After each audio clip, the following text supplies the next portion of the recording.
Pessoal, agora é sério. Chamamos o Paulinho. Renan, por favor, se aproxime. Cauê, se aproxime. Gente, vocês percebem que o João está mais interessado em que isso aconteça que qualquer um de nós, né?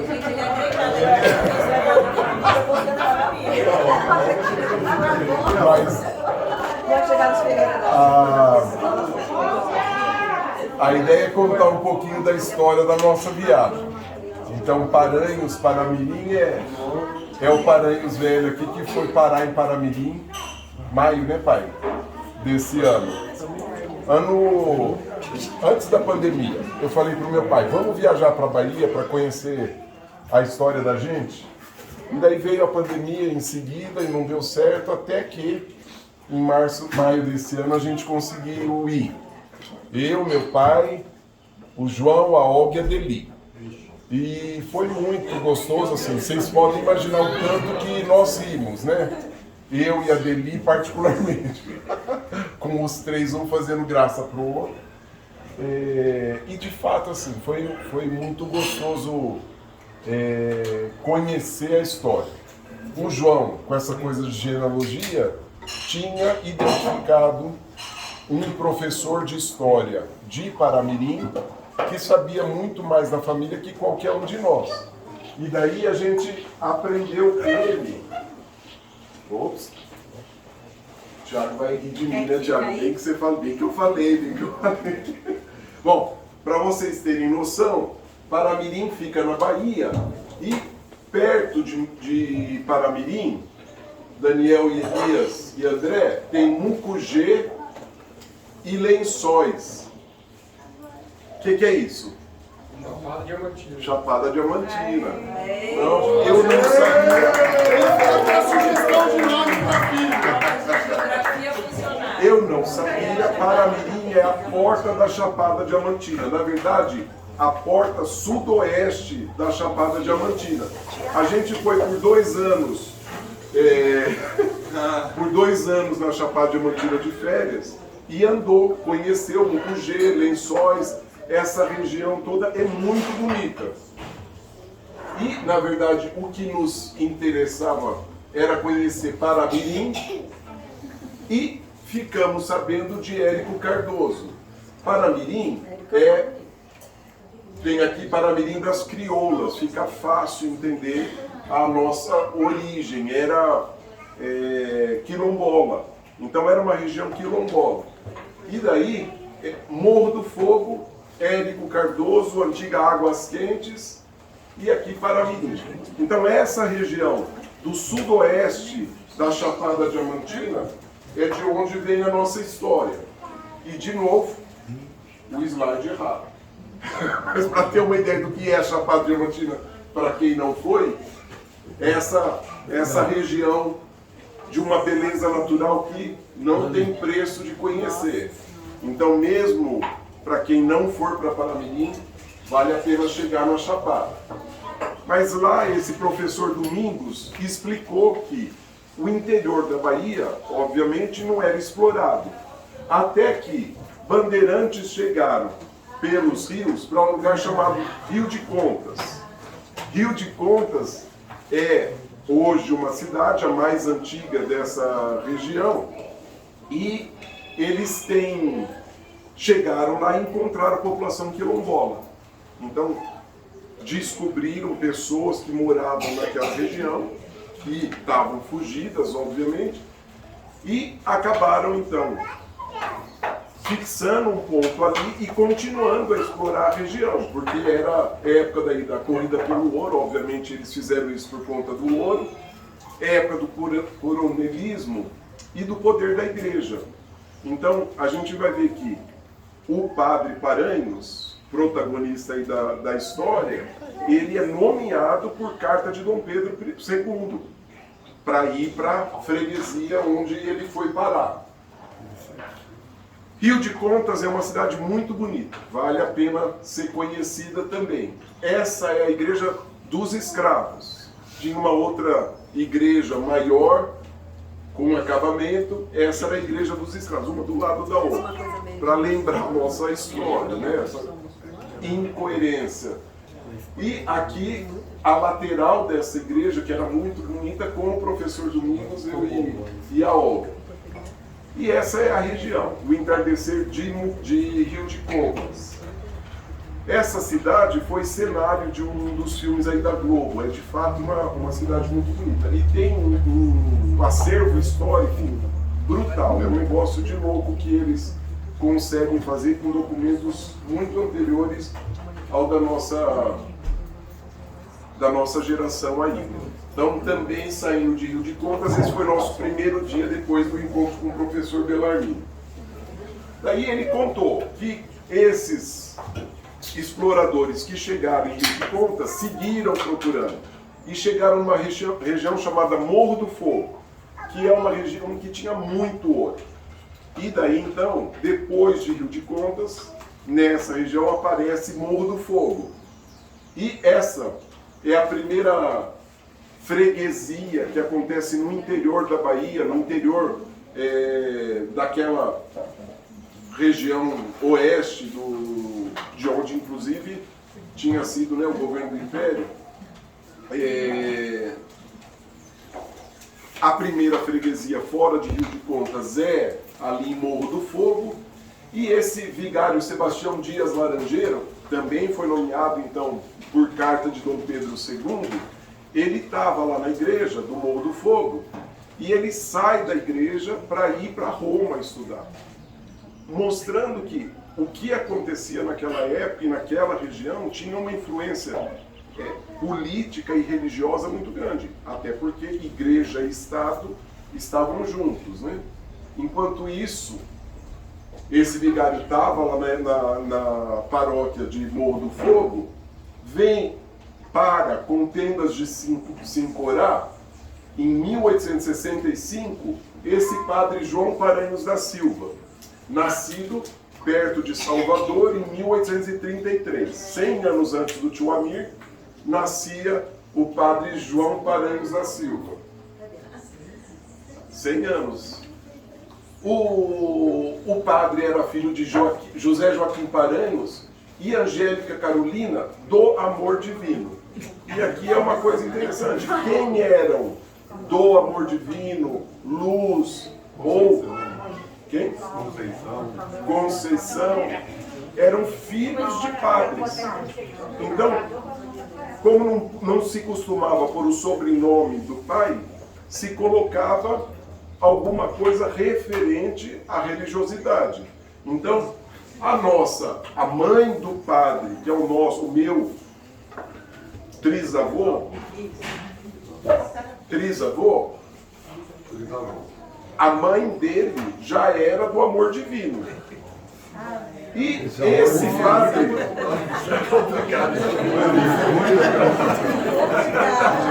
Parece tão complicado, assim, porque ele era muito presente lá naquela região. E então, esse padre João Paranhos, ele estava lá para onde ele foi designado, e ele mudou a freguesia de onde era para uma outra área, na mesma região, que era mais perto de onde morava essa Maria Bellarmina da Luz. Essa era uma viúva que tinha 2 filhos. A gente não sabe exatamente, mas o terceiro filho dela, ou a terceira filha, é essa Germínia Angélica Paranhos. Então, quando o o padre Paranhos vai para Morro do Fogo, ele já vai com essa Maria Bellarmina e com essa criança de nome Maria Angélica, Germínia Angélica, com o sobrenome dele. Então ninguém sabe ao certo se era do falecido, ou se ele assumiu, ou se já era dele. Nós não vamos criar polêmica agora, por quê? Para deixar bem clara a situação, O padre teve outros 6 filhos enquanto morava no Morro do Fogo e depois Águas Quentes. A Blandina Augusta, a Lucila Guilhermina, a gente vai ouvir falar dela de novo, ela é protagonista de uma outra fase também. Maria Augusta e o meu bisavô, avô do meu pai, Francisco Viriato, que nasceu em 1877. Vejam, pouco tempo depois dessa designação para ir lá para Sincorá, e depois teve esses 2 outros filhos, Maria Angélica e Agenor. Esse é o que foi primeiro para Morro do Fogo e que depois vai para Roma. De Roma, ele vai ser bispo em Porto Alegre. De novo, o cara, quem saiu daquela região, e a gente vai ver o próprio João Paranhos, não eram pessoas como a gente pode imaginar no interior do país sem contato político ou sem expressão social. A gente vê esse senhor assume, né, vindo de Roma, ele sai daquele interiorzão, vai para Roma, e quando volta ele vai ser bispo em Porto Alegre. E essa região de Morro do Fogo. A igreja, igualzinha aqui o nosso ancestral, nosso antecessor aí, pregou junto com a Maria Belarmina e as crianças que não paravam de correr aqui dentro da igreja. E essa região de muito boa. A vista de dentro da igreja dá para um morro, né? Ainda um morro. Essa então, uma vista das casas, então, possivelmente uma delas em que ele morou, e uma região de fato bastante bonita. Assim, para o acesso foi muito bonita, foi um passeio só chegar lá. Então João Paranhos foi transferido para Morro do Fogo e ficou lá pouco tempo. Por quê? O ouro estava acabando e as pessoas também estavam saindo. E ele percebeu que ali o negócio não ia acontecer. E ele transfere a freguesia, a semelhança do que ele já tinha feito, mostrando que tinha influência dentro da igreja. Ele transfere a freguesia para Águas Quentes, que era uma propriedade, uma área do coronel Liberato. Ele era o proprietário das terras e era o coronel, na verdade coronel da Guarda Nacional de Rio de Contas. Então ele mandava em toda aquela região, ele tinha um poder muito grande. E morava ali em Águas Quentes, porque na porta da casa dele tinha uma água termal, tinha um poço de água quente. A gente foi visitar, hoje já não é tão visitável, mas que na época era assim, era um ponto turístico, as pessoas iam lá. Esse coronel Liberato, do Partido Liberal, ele então, querendo a República. E o deputado, e o padre João vai para lá e ele muda a freguesia para Águas Quentes, que tinha 3, 4 casas na época em que ele faz isso. E em pouco tempo, essa vira uma cidadela, uma vila de fato. Então, o que era quase nada, quando o padre tem essa percepção de que as pessoas estavam saindo da região, ele muda para um lugar de acesso mais fácil, não no morro, mas já mais na planície, e em Águas Quentes, então, ele começa a pregar. E é com o poder, a influência que ele passa a ter no povo, que ele consegue criar uma feira, coisa que o coronel Liberato vinha tentando e não conseguia fazer. Então, os produtores trazerem para lá aquilo e um entreposto ali, né? E ele promove, com essa coisa do comércio, um crescimento rápido, tem escola e ele vai cuidando da família. E ele apresenta o cuidado para esses filhos, para quem ele dá um nome, que é completamente fora da cultura da época. E ele assume o cuidado dos outros 2 filhos também. Então, quando a mãe morre, os filhos mais velhos vão testemunhar testemunhar de que a mãe havia falecido, porque o marido não podia ir. E isso, de alguma forma, traduz que eles eram eles, obviamente era explícito, porque tinham irmãos e tudo mais, mas que eles eram favoráveis à relação e possivelmente foram criados, adotados como filhos pelo João Paranhos. Esse João Paranhos, ele se torna em 1874 deputado provincial pelo Partido Conservador pró-rei. Então já dá para imaginar, o dono da terra era liberal e ele conservador, os dois entram em conflito.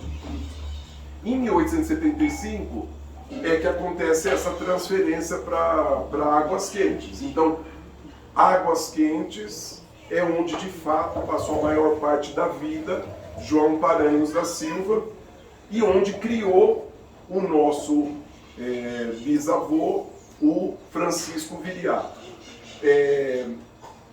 Ele, veja, em 75, né, ele muda para lá, muda para Águas Quentes. E hoje, essa Águas Quentes chama Érico Cardoso. E foi na Câmara de Vereadores dessa cidade que nós fomos recebidos e teve aquela homenagem, então, que o professor Domingos montou para reverenciar aí a figura de João Paranhos da Silva, que ele entende ser alguém que foi importante para a história da região, propulsor da cultura, porque esse João Paranhos criou os filhos, educou os filhos, as mulheres se tornaram professoras, o que para aquela época não era imaginável, né? Então ele de fato imprimiu uma visão muito diferente do que era próprio para aquela área. Então, em 1874, cria-se um município ali, ou de Águas Quentes, ou pelo menos a vila de Águas Quentes, mas isso só se efetivou em 1870. Por quê? Porque o deputado conseguiu que virasse vila, um município, mas o liderato não quis. Porque, na verdade, ele era de Rio de Contas. Ele tinha uma influência maior. À medida que tinha a vila, o poder dele também diminuía, possivelmente. E é só em 1890 que Águas Quentes recebe independência de Rio de Contas. Peraí, quando acontece isso em 1890, João Paranhos morava ali, porque ele morre em 1902, o primeiro intendente é esse Antônio José Cardoso, que era um comerciante rico ali e que foi sucedido por um genro do Coronel Liberato. Então a gente já começa a ver família de Liberato e família Cardoso fazendo oposição. E o terceiro intendente foi um genro desse segundo, que se chamava Coronel Francisco Brasil Rodrigues da Silva, Coronel Chiquinho, mas não Chiquinho Paranhos, Chiquinho Brasil. Por quê? O Francisco Paranhos, crescendo ali em Águas Quentes, também acabou muito cedo recebendo o título de coronel, e daí tinha o Coronel Paranhos e o Coronel Chiquinho Brasil. As 4 filhas do João Paranhos, então, estudaram e elas se tornaram protagonistas ali naquela cultura de uma participação feminina social que não acontecia até então. Parece que, de uma certa forma, isso fica muito bem registrado, segundo o que o professor Domingos falou. Bom, o Francisco Viriato, além de professor, ele foi coletor estadual. Em Águas Quentes, ele foi o primeiro coletor de Águas Quentes e ele tinha 22 anos quando assumiu. Então, Águas Quentes vira cidade, tem coletoria, e daí, então, o filho do João Paranhos assume a coletoria com 22 anos. O Francisco Viriato, ele se casou com Adélia da Rocha, que era de Rio de Contas, família de Rio de Contas, e teve 5 filhos. A tia Alice, o tio Carlos, a avó Estela, que nasceu em 1906, o vô Eduardo tinha nascido em 1897, aqui no estado de São Paulo, né? a tia Dulce e o tio Bilito, o Adalberto. O tio Bilito vem ainda criança de colo, quando eles vêm para o estado de São Paulo. Mas uma coisa interessante é que a Adélia era madrinha da Nena, a Maria, a mãe da Celsa, da Marinha e da Zica.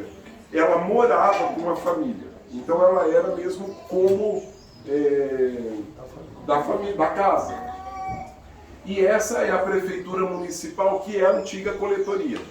Então, o Francisco Viriato trabalhou aqui antes de mudar-se para Paramirim.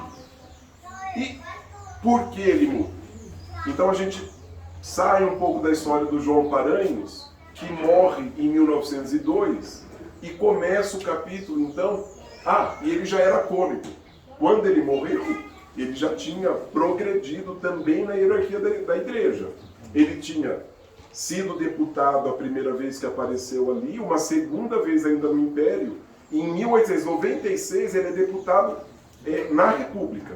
Então foi deputado 3 vezes, a última na República. E ele morre em 1902, a Olga pode descrever o lugar em que ele morre, porque ele estava doente, estava sendo levado para se tratar, carregado numa maca, e daí morreu num determinado ponto. E a Olga levou um baita susto na hora que o professor Domingos pediu para parar assustadamente, porque a gente tinha chegado no ponto que tinha morrido carregado o João Paranhos por 2 homens, né? Isso mesmo, que iam revezando, né? Na verdade, tinha influência para isso também. Em 1909, Paramirim, que quer dizer Rio Pequeno em Tupi-Guarani, é elevado em condição de cidade, e Águas Quentes passa a ser um distrito de Paramirim. Então Paramirim cresceu mais. E daí Francisco Viriato, que era coletor na cidade de Águas Quentes, ele vai para então aquela que se tornou a sede do município. E ele ali foi corretor estadual e federal. Bem sucedido, obviamente, com a influência política, inclusive, do pai, né? Bem sucedido, ele tinha uma casa que era do lado da coletoria, mas ele tinha propriedades, não apenas uma, mas uma propriedade em particular, que ficava num lugar muito privilegiado, o alto da beira da lagoa, era assim chamado. E nessa propriedade ele tinha a casa dele, mas tinha uma outra casa que era chamada Casa da Pedra. Então meu pai lembra muito na infância dele, falando da Casa da Pedra, Casa da Pedra. E ele aconselhava para não ficarem repetindo isso, que Casa da Pedra em Piratinga tinha outra conotação, que também não vale a pena a gente falar qual Não, essa é a igreja de Paramirim, é a mesma. O João Paranhos não chegou a pregar no púlpito daqui, parece, né, João? Não tinha essa igreja em 1902. A igreja é depois disso. Mas ele influenciou a cidade também. Aqui a Olga. Aqui a casa do Francisco Viriato, e a coletoria que foi destruída, então construindo outra coisa ali. Precisava.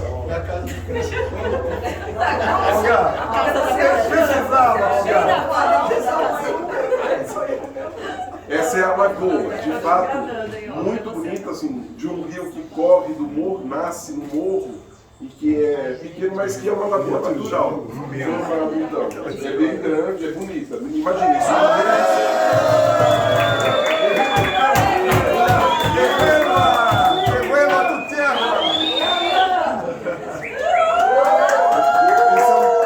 Um ponto turístico lá de Paramirim, que tem uma cachoeirinha ali, uma queima.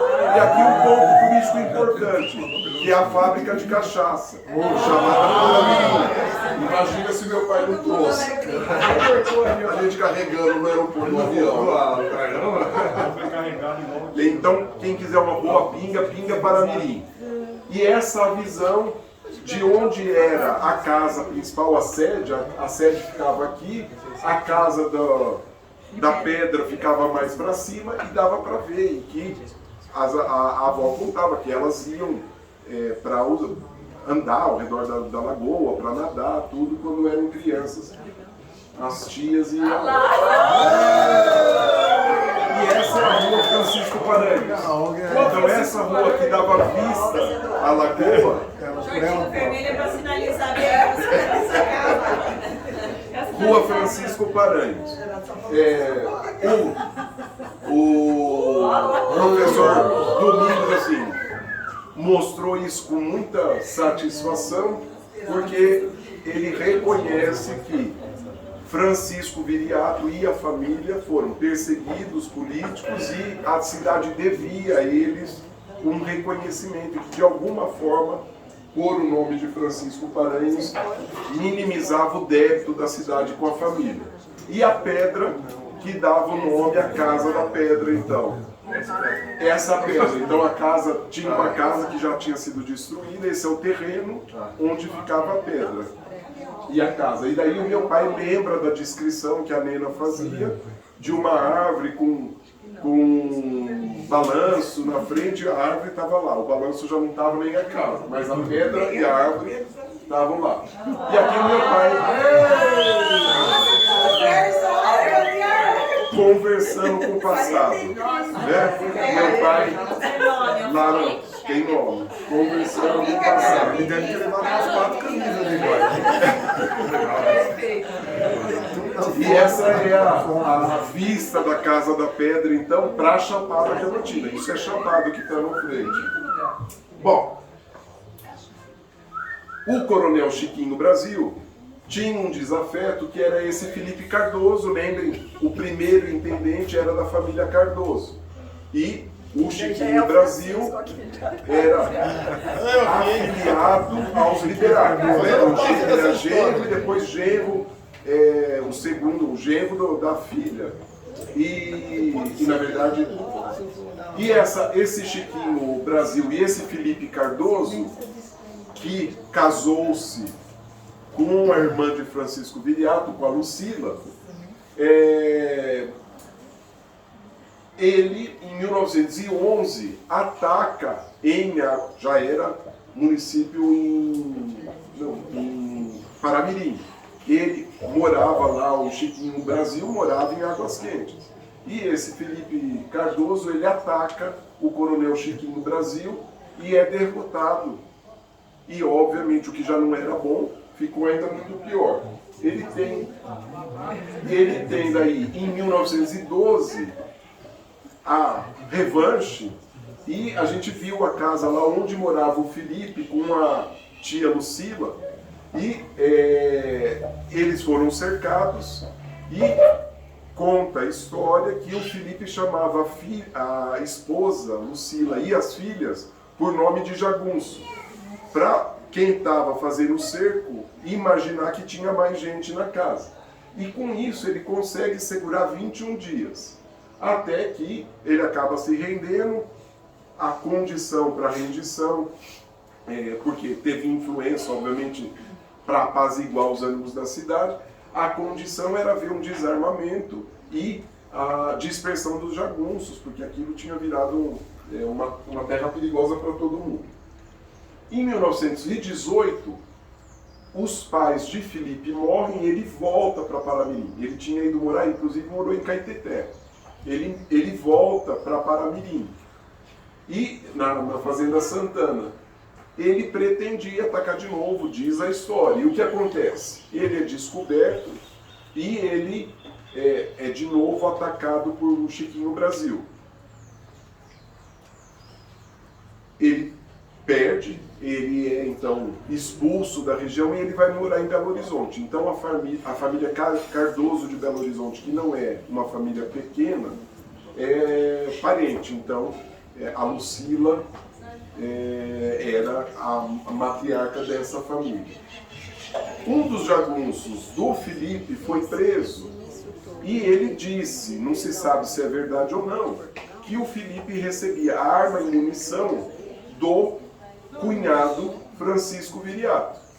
E então o Francisco Paranhos, ele é preso E também querendo que a coletoria ficasse com o irmão dele, ele condiciona que saísse a família Chico Paranhos, saísse então de Paramirim, e o prazo dado aí foi de 24 horas, mas pela intervenção aí do amigo da família Dr. João Bastos, o Bastinho, segundo o João Wesley, esse amigo parece muito amigo mesmo da Tia Alice, segundo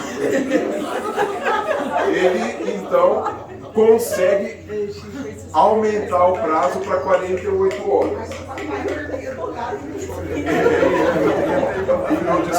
A frustração maior do meu pai na viagem foi essa, se dar conta de que ele era bobinho.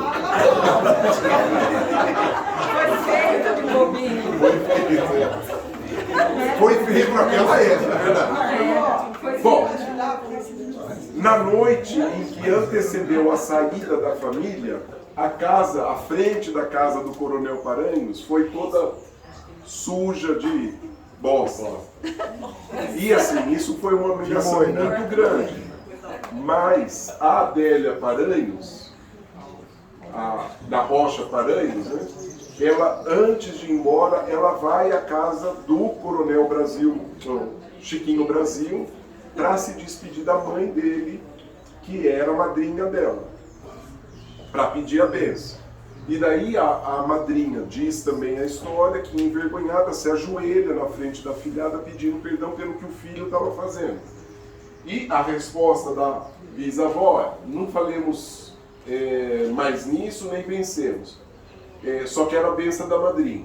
E daí ela vai embora e essa madrinha acaba tendo um surto psicótico e nunca mais voltou à sanidade mental.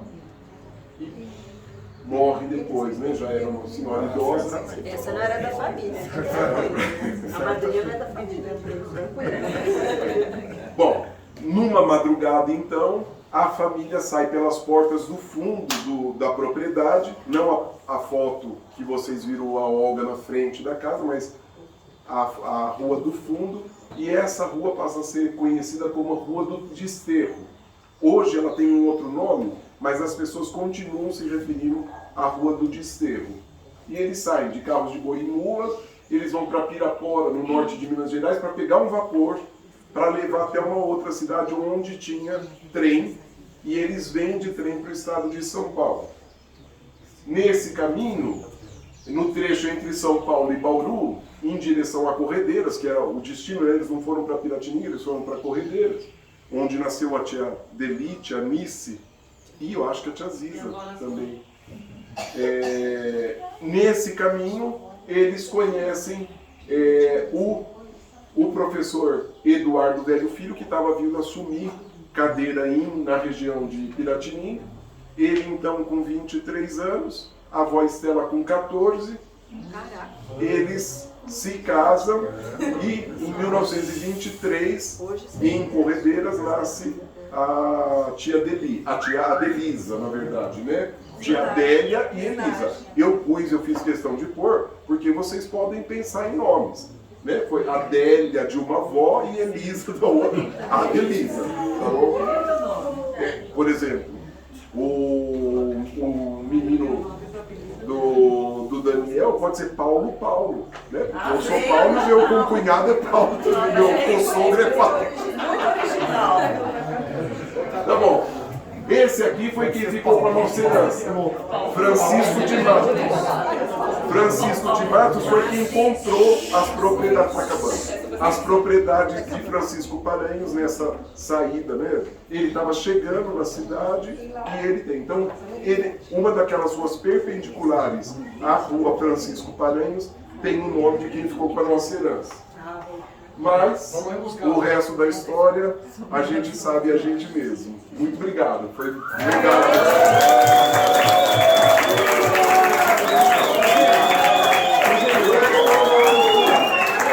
Espera um pouquinho só que a gente vai passar a folha da prova,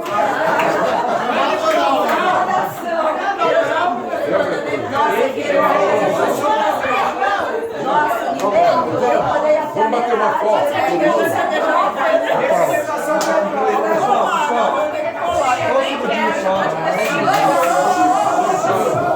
se aproveitar. É coisa rápida, coisa rápida. Só queria falar pra vocês que é muito bom, talvez pelo meu pai, enfim, pela minha mãe, de vê-los novamente antes da... Não sei se todo mundo sabe, mas daqui a 2 semanas a gente parte para uma outra fase da nossa vida. Não parte, a gente vai para um lugar, tentar algumas outras coisas diferentes, enfim. Então, em primeiro lugar, antes de mais nada, agradecer a minha mãe e a todos que estão providenciando tudo que está providenciando aqui, tá super bacana, tá super gostoso. A todos que contribuíram com tudo que está acontecendo aqui. Aquela mulher ali, ó, essa gigantesca, mulher da minha vida, e aconteceu tudo que aconteceu, um monte de coisa aconteceu de uns meses pra cá e estamos fortes. Meu periquito ali que a gente tá todo mundo junto nessa aqui, então a gente vai todo mundo nessa. E a todos vocês por estarem aqui, por a gente estar todo mundo junto de novo, dando essa energia gigantesca pra gente, que vai ser... Mas nós vamos... Que apesar de tudo que aconteceu esses últimos anos, a gente não pode se ver, energias renovadas, apesar das coisas negativas que vieram com tudo isso, a gente pode se ver com todo mundo agora, graças a Deus. Eu sou muito grato pela família que eu tenho, pela energia que ronda tudo aqui, por tudo, apesar das perdas que a gente teve nos últimos anos. A gente tem que carregar força, pegar tudo de bom que a gente acha que a gente não tem, processar tudo. Barreira vem, a gente tem que não olhar pelo lado negativo, a gente tem que bater nela, crescer, evoluir, porque isso que o cara de cima provém problemas e coisas que acontecem, a gente tem que passar por cima, a gente tem que evoluir. Então, eu só queria dizer que eu agradeço bastante por todos estarem aqui. Não sei se inicialmente a ideia era, enfim, juntar para... Acho que todo mundo, a maioria não sabia que a gente ia, mas eu queria só agradecer por vocês estarem aqui, para a gente aproveitar o dia de hoje, aproveitar essa energia gostosa e mandar um beijo grande para vocês, que a casa, tanto lá quanto aqui, está sempre aberta, quem quiser ir lá visitar,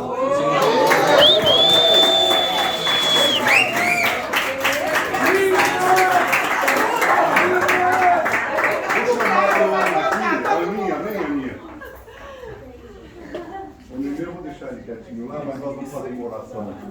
Eles são meus amigos também, eu fiz o casamento dele. Pai, mãe, vem cá. E desde já agradecendo aí a atuação do Paulo na história. Tem muitos outros detalhes que ele pode contar depois, mas ele foi muito exato. E depois nós vamos pegar também os meninos que estão chegando, os namoradinhos aí.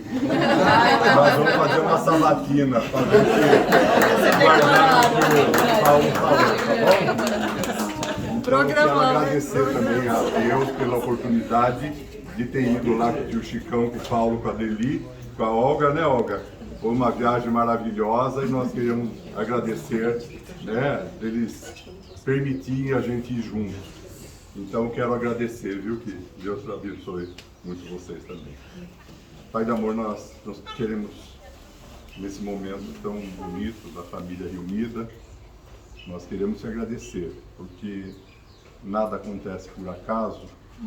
Nós sabemos que tu tens dirigido a vida do Tiago e da Aninha de uma maneira muito especial, porque eles vão deixar esse país, vão para novas terras, novos ares, novas possibilidades.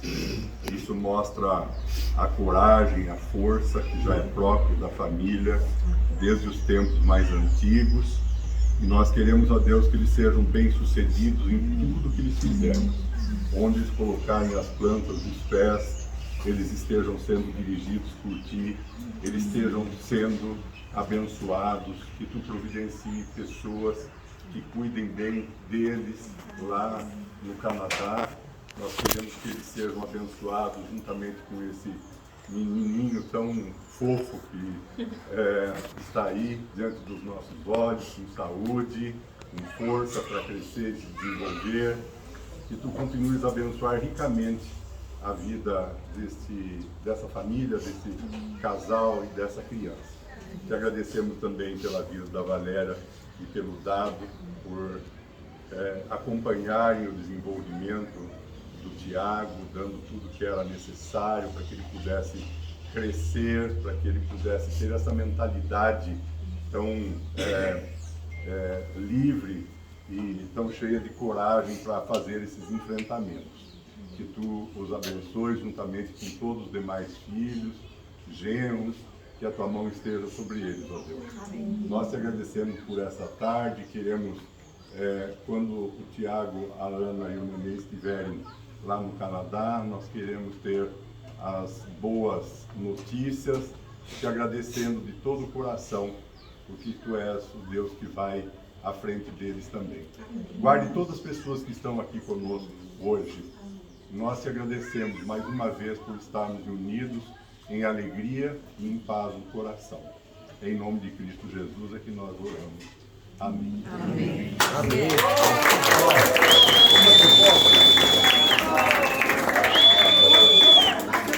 Foto oficial lá! Foto oficial! Vamos lá!